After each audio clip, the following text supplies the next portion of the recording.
everyone, it's Jeff. Welcome to my channel, Pop Pop's Horsepower Shop. On this channel, I'm going to show you how to do some your own auto maintenance.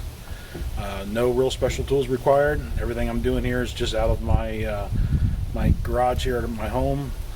Outside of a couple power tools, jack stands. There's no I have no lift or any special tools like that.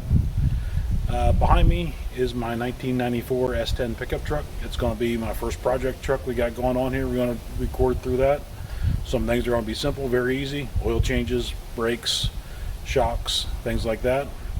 Also, one of the other projects we're going to be working on is I'm going to be swapping out the V6 engine for a Chevy 305 V8. And we're going to go through and tear down the that whole engine, get it to the machine shop, rebuild it. I'm going to take you along for the whole thing, and then we'll record everything that's involved as far as swapping out that engine, take it into a car show. Thanks for watching. Like and subscribe. See you soon.